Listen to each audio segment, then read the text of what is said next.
We're live. Good afternoon and welcome to Your Voice, Your Vote. 54 days from the most important elections of our lifetime, and we are here with the county clerks that serve Aurora to give us more information on how we can best make sure our vote counts. Now, before we get started, let me begin this conversation by sharing what is currently happening on Bilter Road in Aurora. Our firefighters and paramedics were called to the scene at a company where a stack of pallets fell on workers. The employees have been cleared and some have been taken to the hospital. Still an active scene, and the fire department will provide more information throughout the day. We keep the injured in our prayers and know that our team is doing the very best that they can. Speaking of teams, we have a team of individuals here with us today, I believe, for the first time ever on Facebook Live, at least for Aurora. Aurora is unique because we are in 4 different counties, and each county clerk is responsible for elections. So depending on which part of Aurora you live in, you have a different clerk representing you. We have with us Will County Clerk Lauren Staley Ferry. Hi, Lauren. We have Kendall County Clerk Debbie Gillette. Hi, Debbie. How are you? Good. We have DuPage County Clerk Jean Kaczmarek. How you doing, Jean? Hi. And my longtime friend, Kane County Clerk Jack Cunningham, who opened a satellite office in downtown Aurora last year. Now I'm going to ask them a bit about themselves, and I'll let them introduce and tell about their story and what's going on in their county. So we'll go ahead and start with Lauren. Great. Well, thank you so much for having me here today. I appreciate the opportunity to speak to the residents of Aurora. My name is Lauren Staley Ferry. I have been the Will County Clerk since 2018 when I was elected. I was on the county board in Will County representing District 9 for 4 years prior to that. But it has certainly been an interesting first 2 years as the county clerk, to say the least, right? To say the least. I'm sure my colleagues feel the same way. We had a lot of plans and exciting things that we were hoping to do here in the office, but really our priorities have sort of switched to this upcoming election and what we can do to keep the residents safe and give them access to be able to vote on election day. So just really dealing with the pandemic and trying to get through that. We do still have some exciting things going on. We are launching our student ambassador program again tonight, which is helpful to get the younger generation and people engaged in democracy and what's going on right now. So we are, trying to get them involved in voter registration drives and recruiting election judges, things like that. So happy to have that still on board in the office. But otherwise, that's a little bit about me. Well, thank you very much, and happy to have you on this Zoom call with us, and very nice to meet you via Zoom. Nice to meet you again. Absolutely. And let's go to our Kendall County Clerk, Debbie Gillette. Debbie.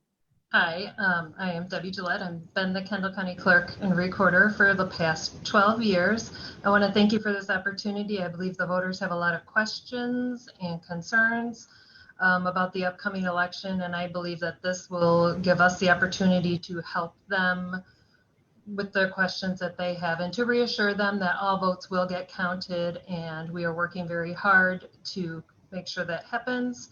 I've been dedicated to serving the public with honesty and integrity throughout my whole career as county clerk. I am accessible to the public to answer questions and handle concerns. And we diligently follow all the laws and rules set by the state throughout our whole office. Our team hasn't had a whole lot of opportunity to work on anything new with this new election law. We do only have 2 full-time employees in our voter registration office, so we have taken on quite the burden and have had to hire a lot of temporary help throughout this whole election, but we are staying up to date with our vote by mail applications and voter registration. So we're working really hard just to make sure that this election runs as smoothly as possible. And again, thank you for the opportunity. Absolutely. And let me just ask you a question. Sure. You said you're both the county clerk and the county recorder? I am. Right. And triple responsibility to throw an election official too. Absolutely. All right, we got a couple hats you're wearing there. Yeah. All right, let's go to Jean Kaczmarek. Thank you, and thank you so much for this opportunity to speak to the residents of Aurora and DuPage County. I have been the county clerk in DuPage since 2018. And before that, I had been an election watchdog for roughly 15 years. And I attended approximately 150 election commission board meetings prior to becoming county clerk. And one of the things that I advocated for strongly during those years was for the election commission to go under the county clerk's office as it had been originally many years ago. And so in 2018, everything happened. There was a referendum to have the county election commission move back to the county clerk's office, and I also won. So I have a lot of new responsibilities right now, and we're handling it. The job is going to get done. Votes are going to get counted, and it's a challenge to say the least, especially during a pandemic, but we will get it done. Absolutely, absolutely. Well, very good to see you, and welcome to this Zoom conversation, Your Voice, Your Vote. And as I said, when all this is done and settled, and we're past COVID, I want to come visit each and every one of you, at your various offices.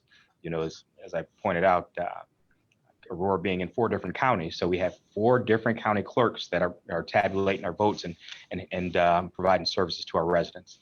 But to our largest portion of our county, and it works out like this: Kane County is the largest portion. We have the largest residents, then DuPage, and in DuPage, our portion of DuPage is the second. Just our portion of our residents in DuPage is the second largest city in the whole of DuPage, behind Naperville.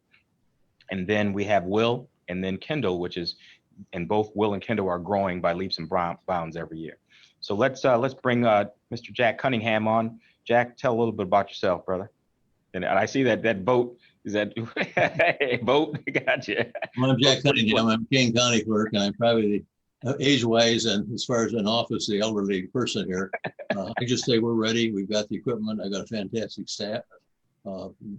As the other ones point out, this is a unique time because we have the variable of pandemic. There's in these elections, you have your knowns, your unknowns, and the unknown unknowns. And this was an unknown unknown that we have. So we're trying to adjust to it. And we're trying to get all the help that we can get from financing, because the counties would not be able to support this had it not been for some of the money that we're getting from the federal government. So we're ready for it.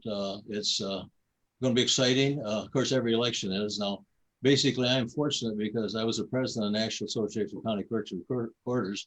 And so I had over 600 election authorities throughout the United States within our organization. So basically, I was able to get exposed to all their offices and functions. So I've been to Utah where they had early voting. I've been to California where they sent out millions of ballots for years. So basically in college, we call it plagiarism.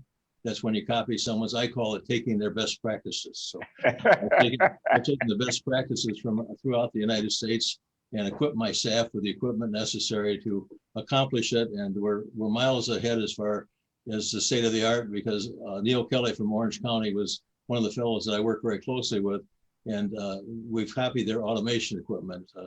It took us, I made mail-in ballots, which is the big challenge that we have right now. We had approximately 10 to 13,000 mail-in ballots the last election. So far, we've got over 90,000 applications. Now, of that, I think the other clerks will say we're getting many from people, because ours weren't the only ones that went out. So someone that may have registered online with us, and all of a sudden they got in the mail, and they thought, I didn't register. So out of that, we're about 10% of duplications. So we have 90,000. I expect we'll have to send out 80,000 ballots. And with our equipment, we can keep track of that and make sure that only one ballot goes out per voter. Perfect. Well, thank you very much, and I appreciate you coming on Zoom. We're still a work in progress. Aren't we all? And I understand, Jack, is this your first Zoom call that you've been on? Yeah, I miss the eye contact. I can always tell you're telling me the truth back there. I'm looking at you, brother. I'm looking at you. All right. Well, first I want to say thank you to all of our county clerks for assisting Aurora and providing the services and everything you do. Now, in the past, Aurora has had what's called the Aurora Election Commission, which, similar to DuPage, was disbanded and moved to the county clerk. So now our elections under each county clerk. So each of you now have a little bit more responsibility. Now, DuPage was always separate and had its own, commission for Aurora, but all the other counties fell under the City of Aurora Election Commission. But with that gone, now you guys are responsible for our elections. You've been doing an amazing job, and I know you'll continue to do an amazing job. So let's hit on something Jack said. Now I'll come to Clerk as mayor first to ask the question. Mail-in voting, man, that has been a hot topic, for everybody. And if every time you turn on the television, CNN or any news channel, they're talking about mail-in voting and the concerns about it. So can you kind of tell us about what's going on with mail-in voting in DuPage, and how you're addressing some of the questions that are coming up? In DuPage County, we're up to over 130,000 applicants, and I wouldn't be surprised if that number hits 150,000 by the end of September. And let me ask you a question. Let me jump in there. You said 130,000 applicants. All right, so that's a person that has asked for a ballot and you mail it back to them. Now, are you just, and I'm sure there's more than 130,000 registered voters in the county of DuPage. Do you just mail out ballots to everybody that's registered, or only when they ask for them? Well, in Illinois, this state does not send out ballots without an application. There you go. So all of us were required to send out applications by August 1st. And so we sent out applications. We started accepting online applications immediately after Governor Pritzker signed SB 1863, and that was in the middle of June. So a good portion of the people who have applied also applied online. And we have 625,000 registered voters. Wow. Yeah, it's a lot. And you expect that the 130,000 have already requested ballots will probably double, maybe even triple? I'm not sure. But you think it's going to be a whole lot more, though? Yes. Totally understandable. Let's go to Kendall County, Clerk Gillette. What's some of the questions that you've been getting, and how have you been addressing those questions as far as mail-in ballots go? I think a lot of questions are, how do I know my vote's going to be counted? Well, we have judges. The Senate bill had us create a panel of 3 judges, 2 of one party and 1 of another party, that will be checking in those ballots when they come in and verifying signatures and putting those in, checking all that, checking them all in and processing them with the coordinates to the policies that we set up. So all votes that we receive will be counted and verified by independent, election judges that take an oath to be responsible and do the right thing. Absolutely. And then we'll go to Clerk Staley Ferry. Can you talk a little bit about some of the questions that you've been dealing with, and how we can assure that every single vote will be counted? And as Jack pointed out, there's no duplication in the voting. And you're on mute. Happens to me all the time. Yeah. All right. So my staff is receiving many questions. Our phone rings off the hook all day. I think, some of the main ones we've heard, right? Clerk Gillette mentioned, people are concerned about their vote being counted. They're concerned about the Postal Service, if their ballot will even get back to the office. Okay. Really, just things like that. So again, we do have the panel of election judges that was mandated in the new legislation. So we are set up to process our ballots that way as well. As far as duplication goes, that's another thing that we've been receiving a lot of questions. Our offices aren't the only ones that have sent out vote by mail applications either. There are other organizations that are promoting vote by mail and things like that that have sent out applications to some other nonpartisan organizations, and candidates can do it as well. So, we've received a lot of phone calls from people. I've received, more than one vote by mail application. How many do I send back? So we have to inform everybody, just go ahead and send one back.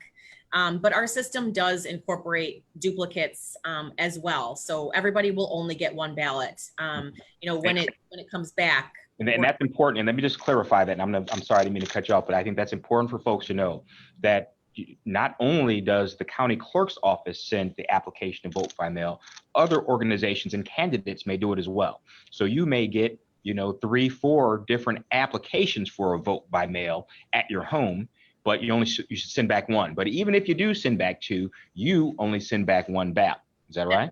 That's correct. That's absolutely correct. Our system, once we received your application, our system shows that we received your application back, and then you are queued up for one ballot only. Okay.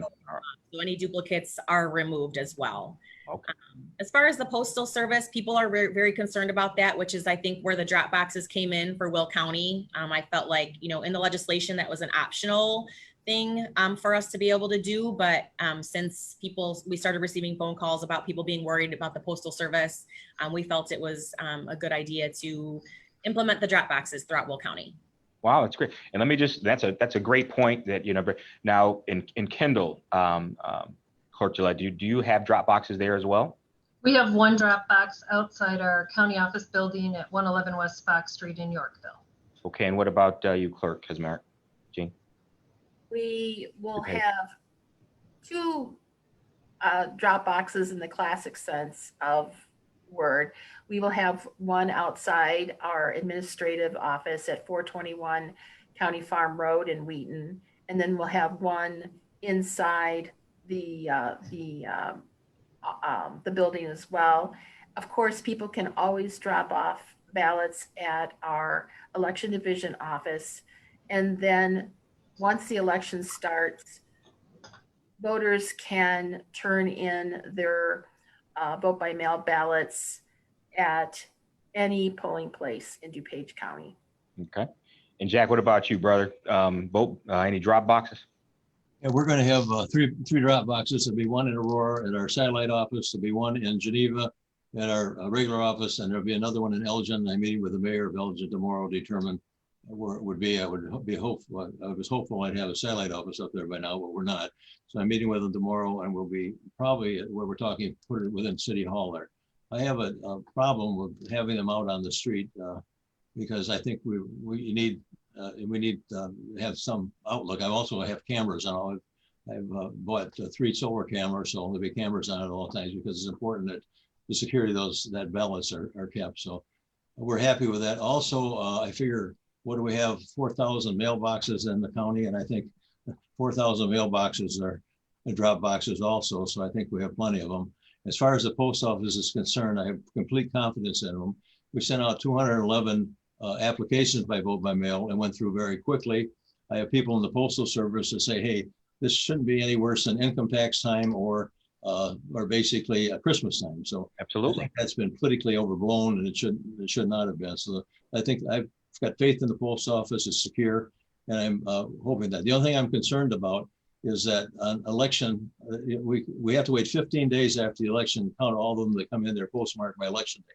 The only thing I'm concerned about is if someone will wait until the last hour and go to a post office that doesn't stamp at night, that it won't be stamped. So I want people to make sure that, get it in.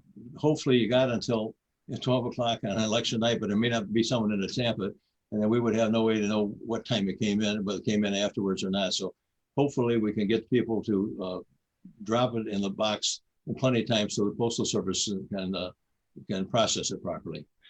And that's important. So let me say that again. So in Illinois, you can put your ballot in the mail on election day, and if it's stamped that day, it's still counted. As long as it's postmarked, yeah. As long as it's postmarked that day on election day, it's still counted. Right. All right. And then it's counted, as There you is- pointed there out, is a Jack. gap- There is a gap there. The post office is, if a person go and drop it off at 12 o'clock and they don't have someone there to stamp it on that date, it could be stamped the next day. That's the only thing I'm concerned about as far as the post office is concerned. But as far as safety and security and handling, I don't think there's a problem with that at all. And I So, think all right. one of them's nodding her head, so I think she agrees with that.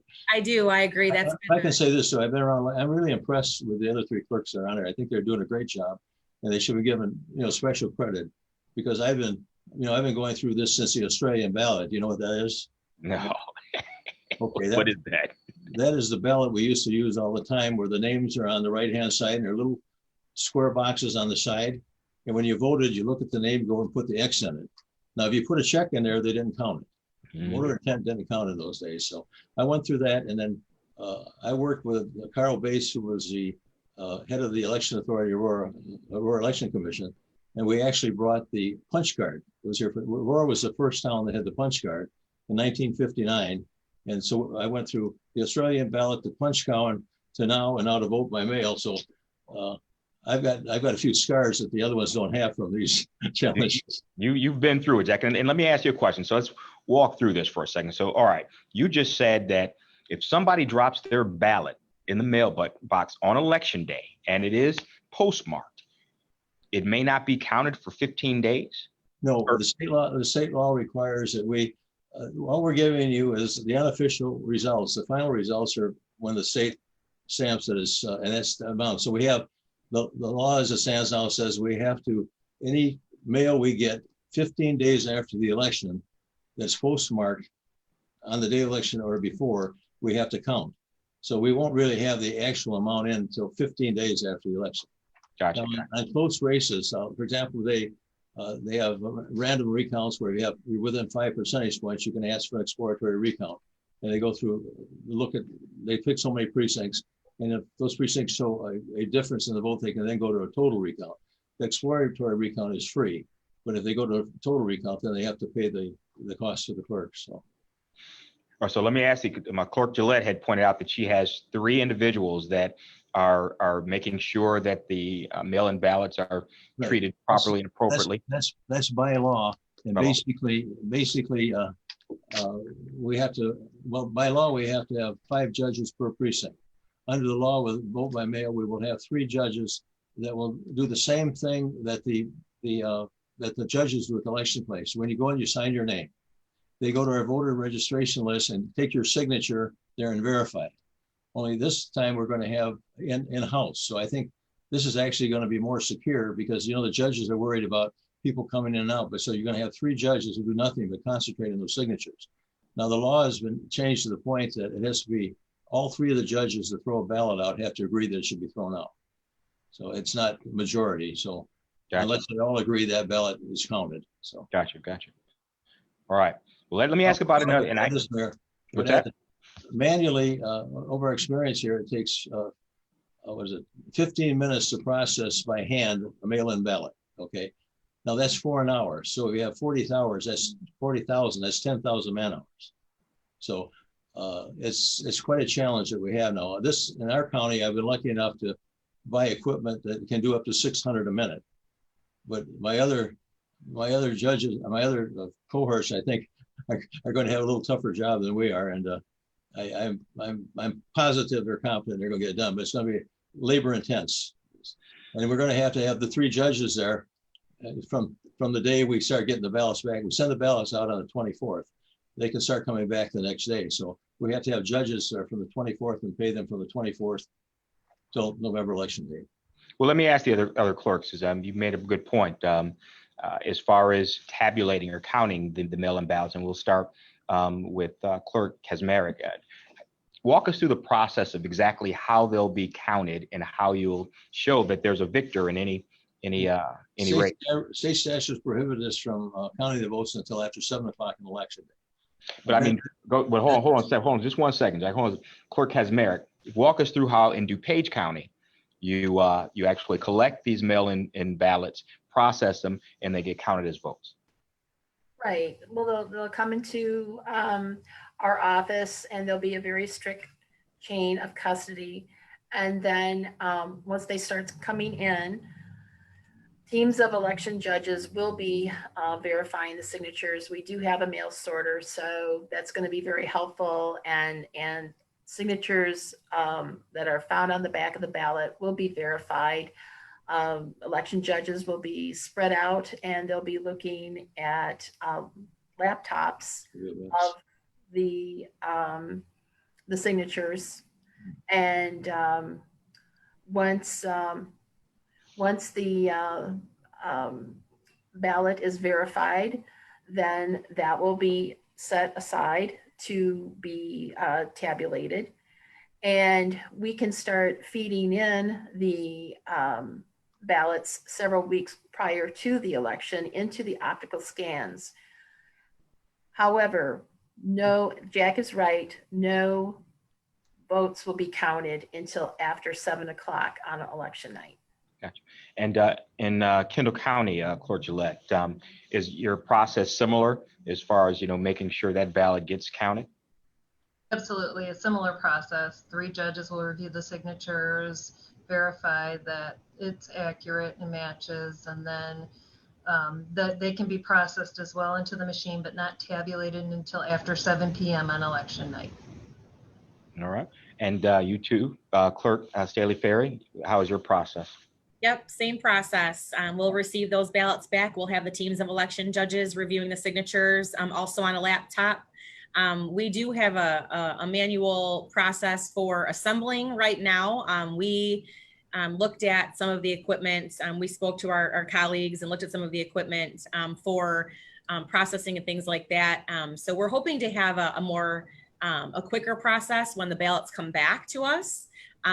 Right now, the assembly and getting them prepared to be sent out on September 24th, like Jack said, has been very labor intensive for our staff right now. But as far as when they come back, exact same process as Clerk Gillette and Clerk Kaczmarek. All right. All right. So we've been talking about mail-in ballots. It's all over the news, but there's other ways to vote as well, and other ways that people have been voting, for generations. Let's talk about early voting, when it starts and how that's going to work as well. And we'll start with Lauren Staley Ferry out of Will County. What's going on with early voting? When does it start, and how is it going to work? Sure. So actually, we've received a lot of phone calls. We've told people you really still have all of the same options that you always have. Nothing has really changed. So you have vote by mail, which obviously people are taking advantage of. But our early voting locations in Will County are still the same. We've got 24 early voting locations throughout the county. You can start voting at those locations on October 19th. For the residents of Aurora, we have places in Naperville and Plainfield. We have the City of Naperville Public Works building that is available for early voting 7 days a week, and the 95th Street Library, which will be open 7 days a week for early voting. And then we do have the Village of Plainfield as well that will be available for people that want to early vote Monday through Friday. And all of those locations and hours are available on the Will County Clerk's website, which is thewillcountyclerk.com. But the date to vote at the early voting locations is October 19th. And, the hours at some of these places may not be exactly the same, but we do have them all available. Like I said, 24 locations throughout Will County. Okay. Now, just to clarify, you pointed out 2 other cities. You said Plainfield and Naperville for the folks in Aurora. Now, for those that don't live in the Will County portion of Aurora, those residents that live there, that's actually closer for them than maybe to drive downtown Aurora. So that's actually a closer location that you provided for Aurora for those residents that live there. That's good. What about Clerk Gillette, Gillette? Where do you tell us a little bit about early voting in Kendall and how that's going to work?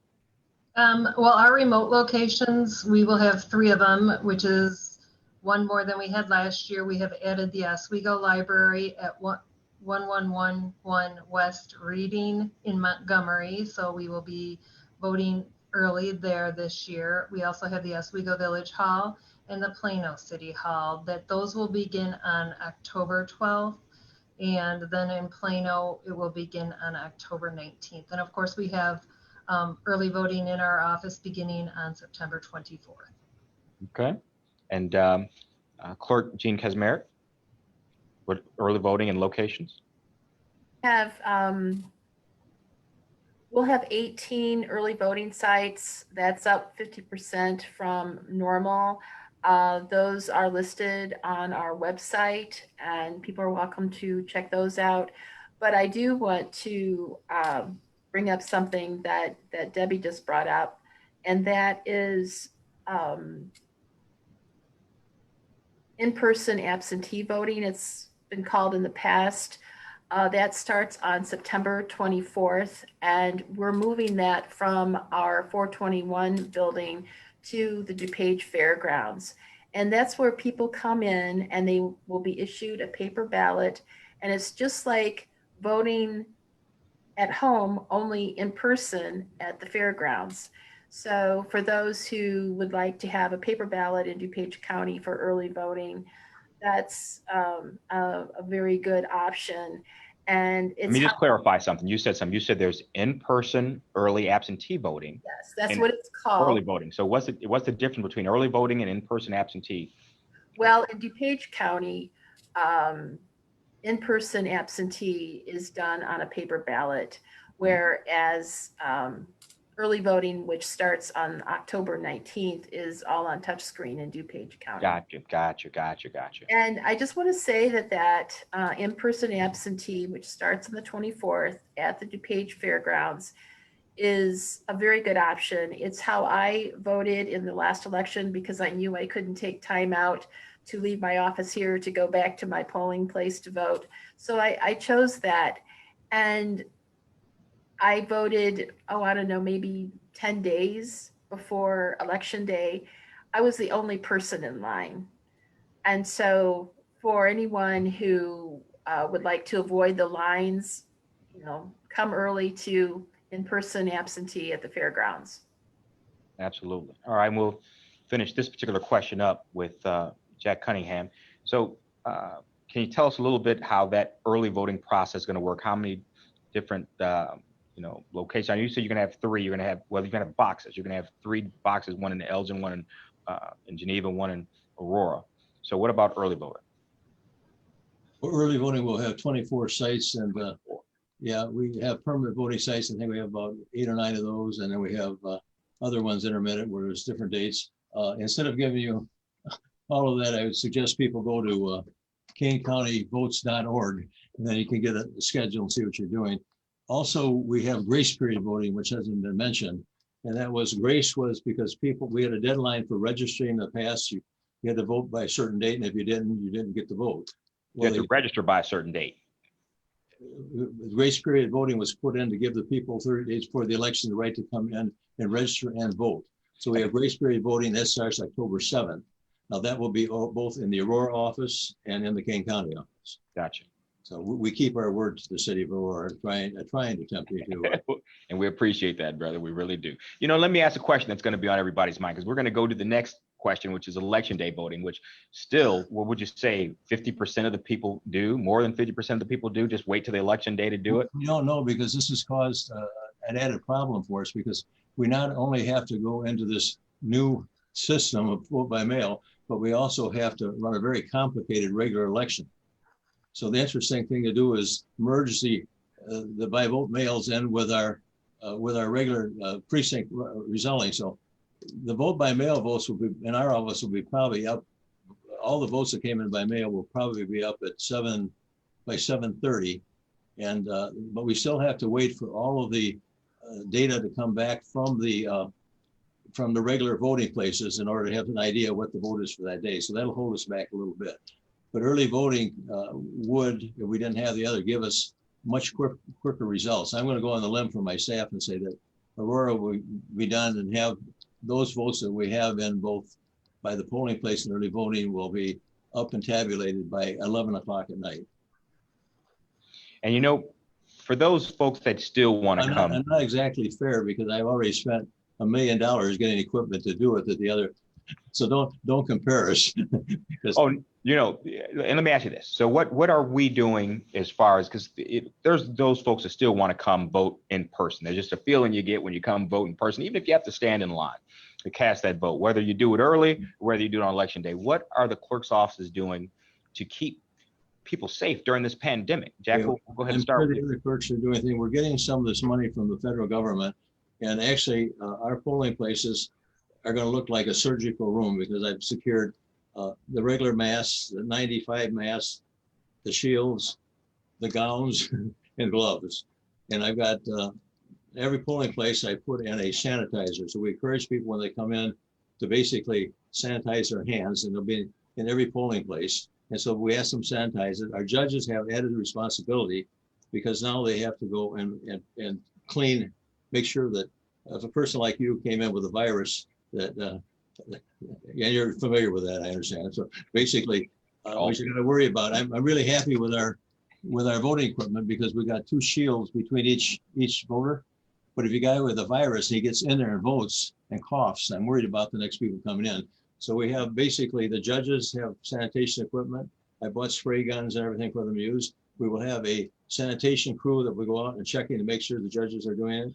And we're confident we're going to, we have shields for our judges to be behind. So we're confident that we basically have done everything to protect them because we have a pandemic of the virus and we have a pandemic of fear.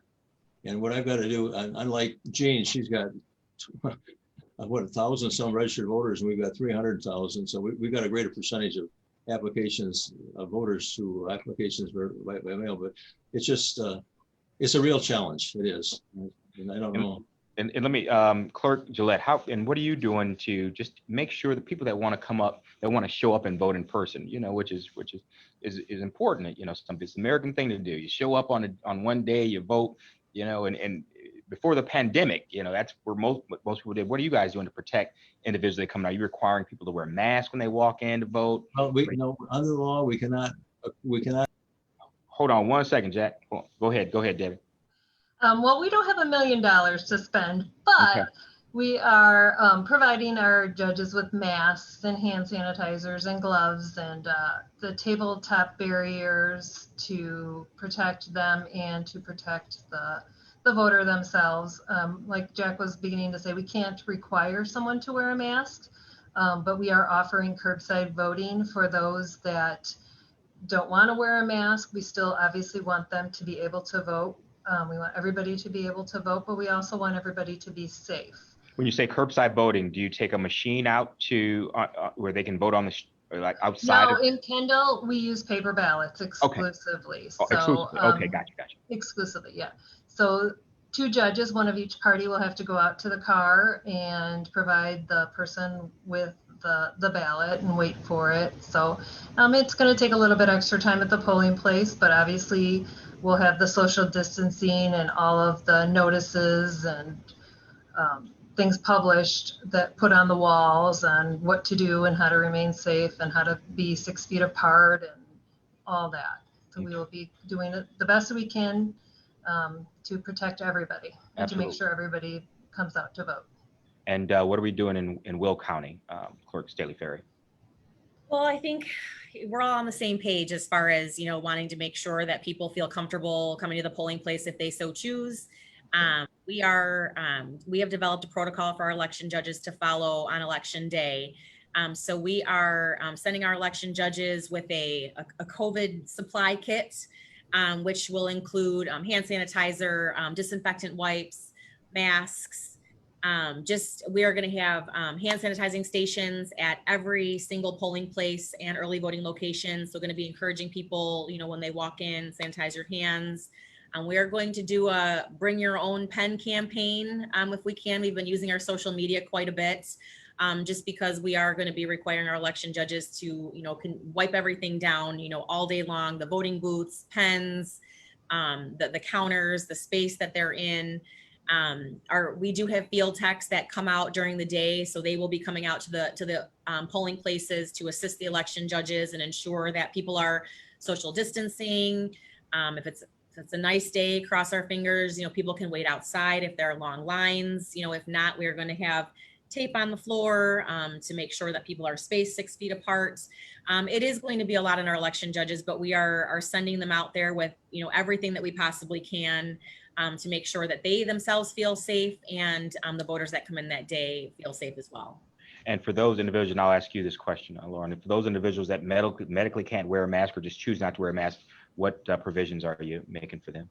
So like Debbie and Jack said, we can't require anybody to wear a mask, but we have during our trainings, we talk to our judges about, asking them to maybe, stand aside, stand, in a social, 6 feet social distance space. We will save their place in line. And when it's their time to come up and vote, election judge will come and get them, and we will bring them up, and they will be able to vote just like normal. But we are going to, try to ask them to maybe, stand out of line, away from the rest of the group. And when it's time, we'll save their place and they can go ahead and come back and vote just like normal. Okay. And DuPage County, the Clerk Kaczmarek? We're going to be doing all the above pretty much. We're hoping that most of the voters will already be in the groove, unlike the primary where no one was really in the groove. I think that When you say in the groove, not wearing masks? well, social distancing. Gotcha. You can't go into a grocery store or buy a cup of coffee without a mask. So we're hoping that everyone will wear a mask, and we will also have masks available for anyone who happens to come to the polling place without one, and certainly offer that person a mask. Right. We're going to be doing everything to make it as safe as possible. Okay, absolutely. Now, Clayton, I see we have about 15 minutes left, and see if we can take some questions from the audience. I appreciate all our clerks have said and everything offered, but I see if we have any questions from the media or from our audience, if they can answer.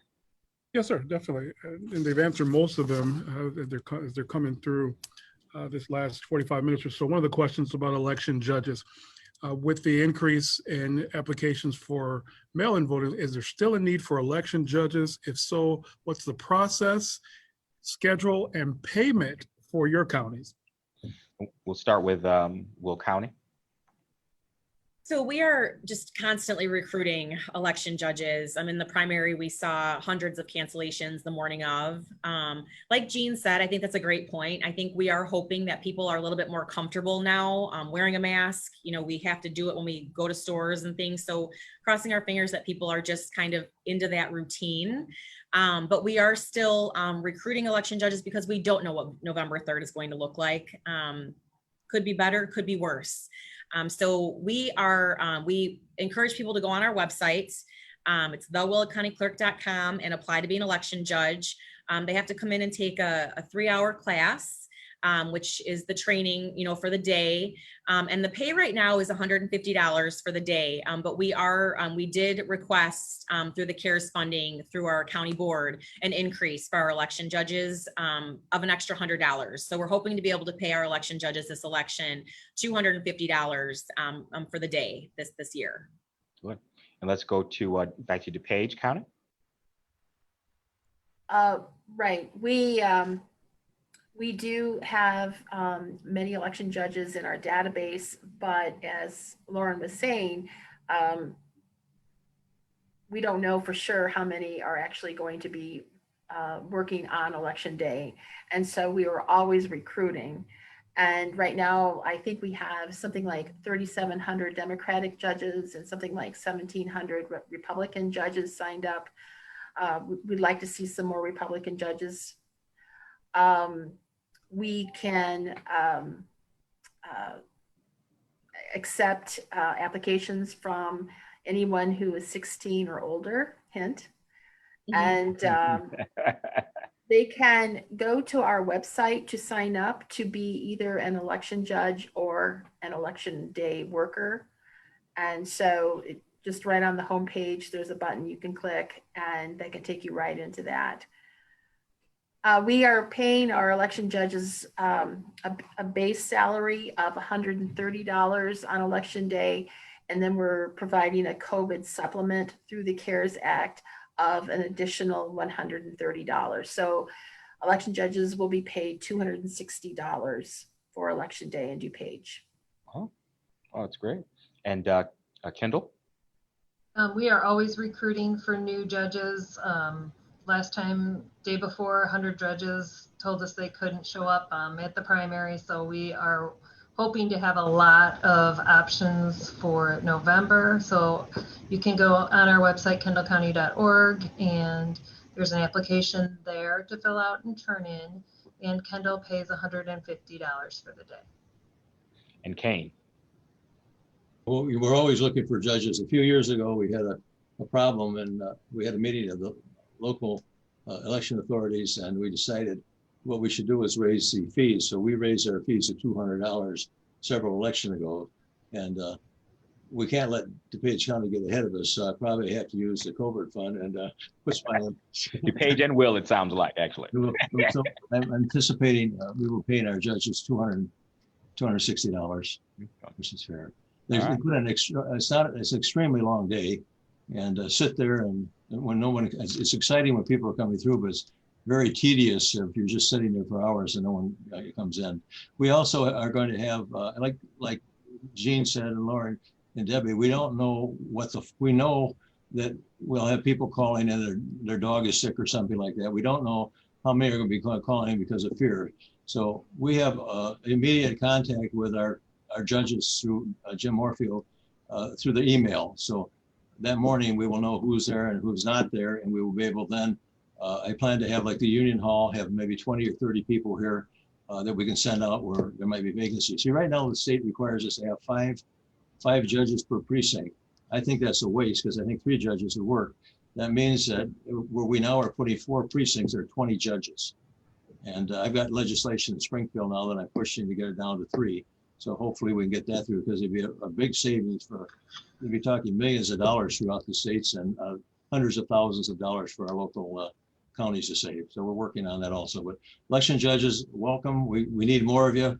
Bilingual, we need Spanish. Once the precinct's over 5% in our county, you basically have to have 1 Spanish-speaking judge there. When it gets up to more than 2, I think 10%, you need 2 Spanish-speaking. So we've got to, go out and get more Spanish-speaking people who want to be judges, and we're working on that right now. And let me ask you a question about judges, and this is important. So just so the judges know, so anybody that's interested in being a judge, is there a judge's responsibility to be there from what time in the morning to what time in the evening to get this $260? It could be as much as 5 in the morning to set up the equipment and stuff. So it's a long day. They're there till the polls close the evening. The poll doesn't open until 7, but they have to set up and get the equipment up. So that does take time. I don't think people realize the amount of energy and time that election takes. They think they go in and vote, but these 3 people you see beside me are working every day of the year, making sure that they're prepared for it and they have to follow very complex rules. We have very little authority over what we do because it's mandated by the state. The things you covered today, when can we count votes, when we can't count votes, the kind of equipment we use. None of that is done by us, it's done through the state, who has different requirements for different vendors to follow. So it's a much more complex than I knew when I filed for this office when I first came in. All those years ago. So I can identify a little bit, but my problem wasn't nearly the challenges that these people have right now. Right. Let me ask you, when we talk about these election judges showing up sometimes early as 5 o'clock in the morning, can a judge leave in the middle of just come and do 5 hours, or do you have to commit to the whole day? The whole day. It'd be an awful bookkeeping matter. Hold on 1 second, Jack. Talk about that. Hold on 1 second, Jack. So Lauren, do they have to commit? They commit to the whole day, right? Whole day. Yes. 5 a.m. to 7 p.m. So, and however long it takes. So we have drop-off judges then that bring the equipment back. So sometimes the night is even longer than the 7 p.m. Wow. And Debbie, do they get lunch? Do they get breaks? How does that work? A lot of times they coordinate with the other judges that are there with the meals. They can always have someone bring them meals to drop off, but yeah, once they're there to stay. So Jean, once they walk through that door and they say, I'm a judge, they actually they can't leave. They got to have somebody bring them the food. Right. And there's a little bit more bad news in that we ask our election judges to work 1 hour the afternoon or evening before to set up the polling place. So when they get there at 5 a.m., they can do everything that they need to get everything in order, but they don't have to like set up tables or set up equipment. So is that all included in the $250 some odd you give, or is that additional amount? No, that's included. So then it's clear that when people are election judges, they come because they feel like it's a civic duty, a responsibility to help the election move along. All right. And I'll ask one. Clayton, do we have any other important questions? Yes, sir. Go ahead. I want to know, from a community organizing standpoint, how can we help to get out the vote that day? What can we do to encourage first-time voters? Are there any set programs with the counties?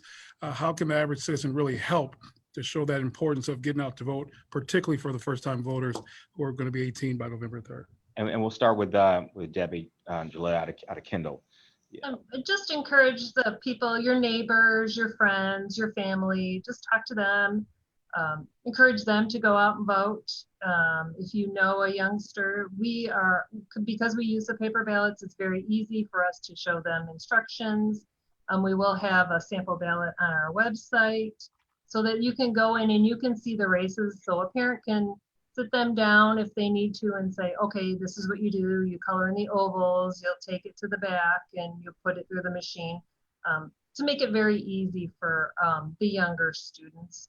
We do have a lot of communication with the high schools in our area to help them get registered. We have a lot of election judges that come from the high schools. That was a huge program that I started a long time ago. So we have a lot of participation with our youth in the area. And we are always willing to help with instruction on how to cast a ballot. And DuPage? Right, and I would just add to that, to encourage people to go to our website or to go to our social media and share the videos or the posts that we have, and pretty much let people know that, okay, the time is here, it's now. You can apply to have a ballot today, right now. Will County? Lauren? So I think the Student Ambassador Program, we were really excited about getting that going last year. I think we ended up with around approximately 30 students that were in the program. Like I said, we had them in the schools, doing voter registration drives and then just encouraging their friends to get more involved. And we actually had one student register 91 of his students, wow. 91 on his own. So, it was a really awesome program. We were set to have a big ceremony in front of county board at the end, just to kind of make them feel excited that they accomplished, when they went through the program. But with COVID, we couldn't do it in person, so we ended up having it through Zoom. But like I said, it actually starts tonight for us. It's a program. We've got about 38 students registered, and we will be doing it via Zoom. But it's just a chance for the kids themselves to find out, to get more engaged, to ask questions, to actually be involved in the process themselves. And what we found last year was that they are really excited to be a part of the process. We've launched a big social media campaign with more kind of like current videos to kind of engage the younger folks. We also have Instagram and Twitter. So, we encourage people to go to those, social media platforms and just share the videos that we have out there about vote by mail, about election judge recruitments. They're just a little bit more fun than they used to be, just to kind of get the younger generation engaged. But we're really excited about the start of the Student Ambassador Program tonight and hoping we can continue that message. Absolutely. And Jack, how do you reach out? Do you have a message and reach out to the young folk in Kane? Yeah, we do, but actually my job as the county clerk is to make sure that have accessibility to polling places, and we're doing that with 24 voting places, 2 vote mobiles, and basically I have a voter outreach program that I put in several years ago, in which I joined with industries that have electronic signs in front of their buildings, and so we contact them. Right now they've got go for mail-in ballots, vote by mail, right a week before election time it'll be vote early. If you drive up Randall Road to Mooseheart, they do an excellent job. The big sign there. Then we've got other industries, and we're trying to now work with the park district to see if we can get into their different locations. Now we've got to be very careful because it's actually the job of the parties and the candidates to get the vote out. And I've got to be very careful that you don't do too much and be accused of using county money to encourage voting. So you got to be careful in that respect. But I think our job is to make accessibility to voting as much as we can and work out and get the press to run as many articles as they can regarding it, and to work with the private sector in order to have a private community bond like we've done here. It's worked quite well. And for all that free time I get of advertising, I give them a little certificate on an oak frame that says a certificate of appreciation, and that seems to be enough. Clayton, do we have any other questions? A question, do you have to live in the county where you're applying to be an election judge? We'll start with Lauren. You have to live in Will County to be election judge in Will County? Yes. So that applies to Kendall as well? Yes. And that's just every county, DuPage and Kane, same? If you're going to be an election judge in that county, you've got to be from that county. Okay. Next question, Clerk Gillette mentioned sample ballots. When will those be available for the counties?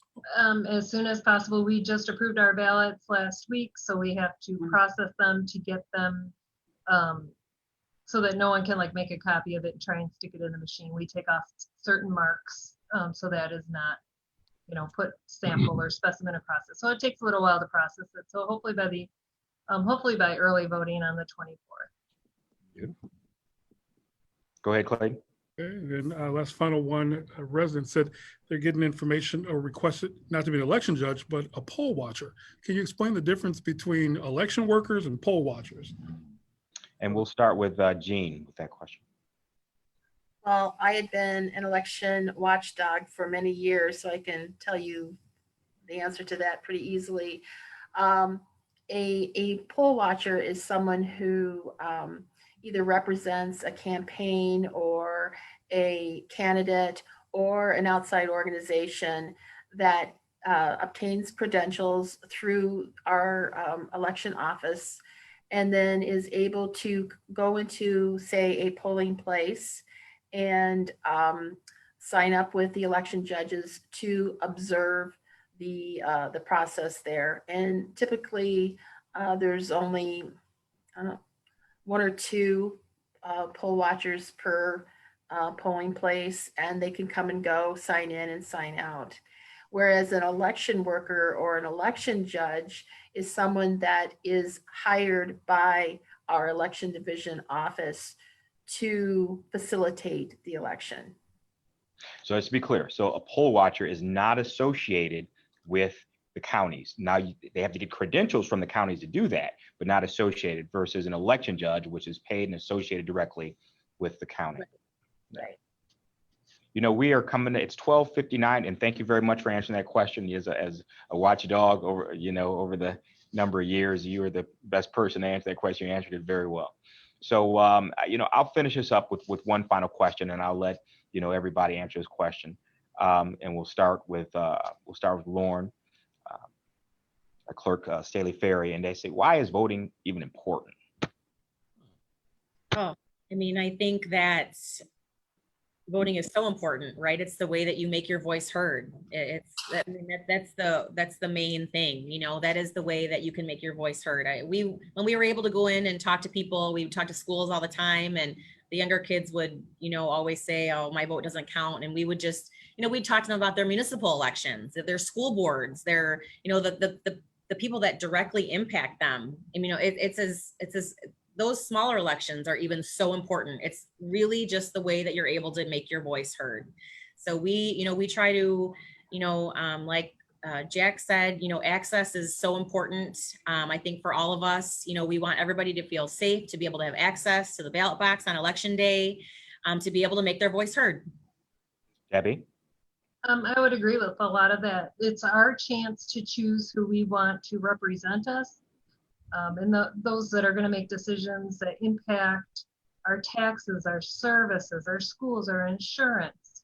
These are people that are elected that will make these choices for you. Have your opportunity when you vote to choose someone that's going to agree with how you would want to have this, the taxes go and all that. And Jean, Kaczmarek, DuPage?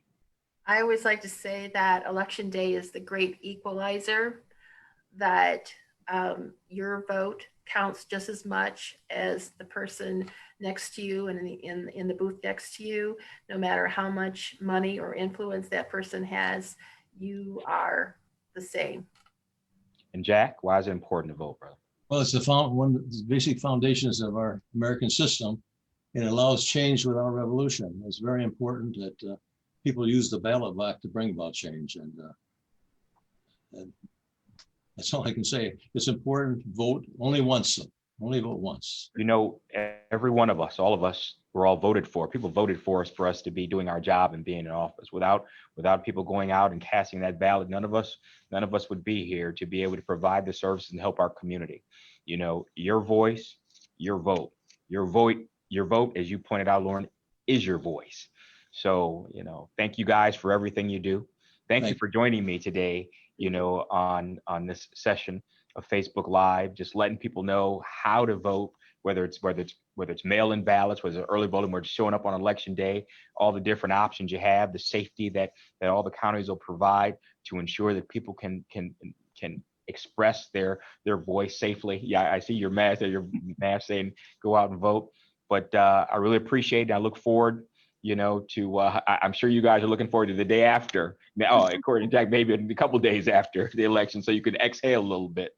But I appreciate the information you provided today. I think that's very helpful for our citizens, for our community, for all of our residents, for Aurora and all your various counties. So thank you very much for everything that you do, and I look forward to seeing you on election day. Thank you. Bye now. Thank you.